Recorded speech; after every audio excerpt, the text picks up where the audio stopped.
गंगा किनारे बसे छोटे से गांव में भोला नाम का एक गरीब आदमी रहता था। भोला की जिंदगी संघर्षों से भरी थी। वह बचपन से ही मेहनत करता आ रहा था, लेकिन गरीबी उसका साथ नहीं छोड़ रही थी। उसके माता पिता खेतों में मजदूरी करते थे और जब वह भी उन्हीं की तरह मजदूरी करने लगा। भोला की शादी कम उम्र में हो गई थी और कुछ सालों में उनके 2 बच्चे हो गए। परिवार बढ़ने के साथ खर्चे भी बढ़ने लगे, लेकिन मजदूरी से घर चलाना मुश्किल हो रहा था। कई बार पेट भरने के लिए सिर्फ पानी पीकर ही सोना पड़ता। एक दिन जब भोला को काम नहीं मिला तो वह उदास होकर गांव के चौपाल पर बैठ गया। वहीं एक बूढ़े दादाजी बैठे थे, जो गांव के सबसे समझदार इंसानों में से एक थे।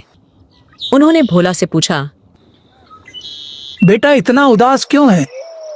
भोला ने अपनी परेशानी बताई तो दादाजी बोले, काम के लिए दूसरों पर निर्भर मत रहो, भगवान भी मदद करेगा अगर मेहनत करोगे। भोला को उनकी बात दिल को छू गई। उसने सोचा कि क्यों ना अपनी चाय की दुकान खोली जाए।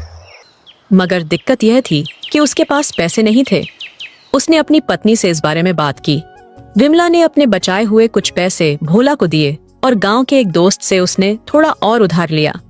भोला ने गांव के चौपाल के पास एक पुराना लकड़ी का ठेला खरीदा और चाय बनाने का सामान जुटाया। पहले ही दिन उसने बड़ी मेहनत से चाय बनाई और राहगीरों को पिलाई। शुरुआत में ग्राहक कम आए, लेकिन उसकी चाय की खुशबू और स्वाद धीरे धीरे लोगों को आकर्षित करने लगी। कुछ ही महीनों में भोला की चाय की दुकान मशहूर हो गई।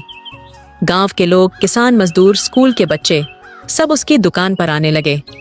भोला हर ग्राहक से प्यार से बात करता और उन्हें चाय के साथ अपनापन भी परोस। हालांकि सफलता इतनी आसान नहीं थी। कई बार पुलिस वाले उससे दुकान हटाने को कहते, तो कभी गांव के बड़े लोग उसे तंग करते, लेकिन भोला ने हार नहीं मानी। उसने धीरे धीरे पैसे बचाए और पक्की दुकान बनाने की सोची। कुछ सालों बाद भोला ने अपनी छोटी सी पक्की दुकान बना ली। अब उसकी दुकान पर बिस्कुट, समोसे और ब्रेड पकड़े भी मिलने लगे। उसका परिवार खुशहाल हो गया। बच्चे स्कूल जाने लगे और पत्नी को भी उसने दुकान में मदद करने के लिए साथ रखा। एक दिन वही बूढ़े दादाजी फिर से उसकी दुकान पर आए। उन्होंने मुस्कुराते हुए कहा, बेटा मैंने कहा था ना कि मेहनत करने वालों को भगवान भी मदद करता है। भोला ने कहा, दादाजी आपकी बात ने मेरी जिंदगी बदल दी। अगर इंसान ठान ले तो कोई भी गरीबी उसे रोक नहीं सकती। भोला की कहानी हमें यह सिखाती है कि जिंदगी में कितनी भी मुश्किलें आए, अगर हम मेहनत, धैर्य और आत्मनिर्भरता के साथ आगे बढ़े तो सफलता जरूर मिलेगी। एक छोटे से गांव में सोहन नाम का एक किसान रहता था। उसके पास एक छोटा सा खेत था जिसमें वह अपनी पत्नी गीता के साथ मिलकर खेती करता था। उनके एक बच्चे थे, सोहन। दिन रात मेहनत करता था, लेकिन उनकी मेहनत का फल कभी अच्छा नहीं निकलता था। बारिश कम होती थी तो सूखा पड़ जाता था, ज्यादा बारिश होती थी तो फसलें बर्बाद हो जाती थी। एक दिन सोहन खेत में काम करते हुए उदास हो गया। सोहन, तुम इतने उदास क्यों हो? गीता, हम कितनी भी मेहनत कर ले, हमारा भाग्य साथ नहीं देता। हमारी फसलें कभी भी अच्छे से नहीं उगती हैं। लगता है कि हम इस गांव में कभी खुशहाल नहीं हो पाएंगे। सोहन, हार मत मानो। हमने इतनी मेहनत की है, हमें निराश नहीं होना चाहिए। हमें नए तरीके से खेती करने की कोशिश करनी चाहिए। नए तरीके से कैसे? हमारे पास तो कोई पैसा नहीं है कि हम नई तकनीक खरीद सके।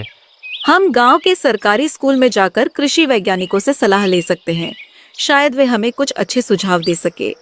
सोहन को गीता की बात अच्छी लगी।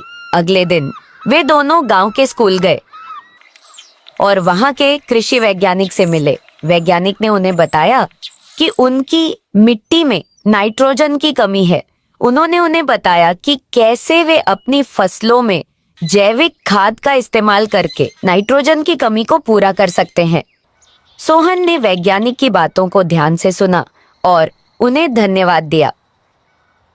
घर लौटकर उन्होंने गीता के साथ मिलकर जैविक खाद बनाने का काम शुरू किया।